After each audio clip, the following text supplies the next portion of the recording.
উত্তরের প্রবেশদ্বার বগুড়ার সন্তান বিএনপির প্রতিষ্ঠাতা জিয়াউর রহমান।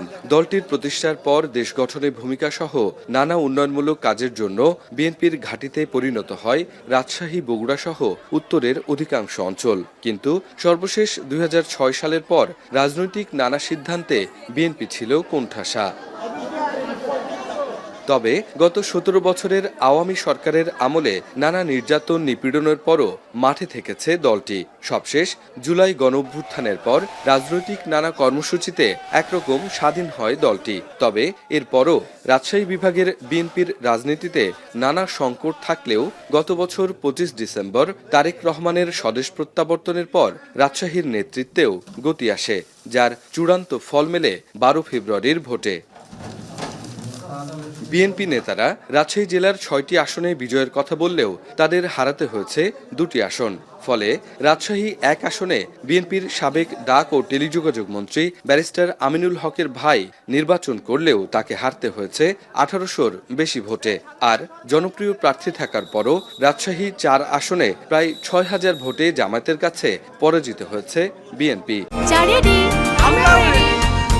চা মানে লাইফটা ভরপুর, চা মানে ইস্পাহানি মির্জাপুর। অন্যদিকে চাঁপাইনবাবগঞ্জ জামায়াতের ঘাঁটি হলেও আওয়ামী আমলের নির্বাচনের বিজয়ী বিএনপির প্রার্থী হারুনার রশিদকেও হারতে হয়েছে জামায়াতের কাছে। বিশ্লেষকরা বলছেন, নির্বাচনে মাঠ গুছাতে দেরি হওয়ায় চাঁপাইনবাবগঞ্জে এমন পরাজয় বরণ করতে হয়েছে বিএনপিকে। তবে বগুড়ার ৭টি আসনে এবং নাটোরের ৪টি আসনে সবকটিতে বিএনপির নিরঙ্কুশ বিজয় উত্তরবঙ্গে আবারও শক্ত অবস্থানে ধরে রাখল বিএনপিকে। এছাড়া নওগাঁ ও সিরাজগঞ্জ ২ জেলাতেই ৬টি করে আসনের বিপরীতে ৫টিতেই জয় পায় বিএনপি। তবে পাবনায় ২টিতে বিএনপি ও ৩টিতে জামায়াতের প্রার্থী জয়লাভ করে। শাসন না, তার সেবার আমলে বাংলাদেশে প্রেসিডেন্ট জিয়া, বেগম খালেদা জিয়া কথা বলতেন কম, কাজ করতেন বেশি।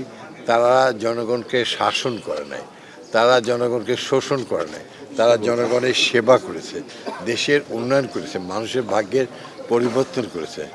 রাজশাহী বিভাগের ৮ জেলায় ৩৯টি আসনে বিএনপির নিরঙ্কুশ এই বিজয় শতভাগ না হলেও পরবর্তী সময়ে এ অঞ্চলে দলটির অবস্থান আরও শক্ত অবস্থানে নিবে বলে নেতাকর্মীরা প্রত্যাশা করছেন। রাকিবুল হাসান, এখন, রাজশাহী।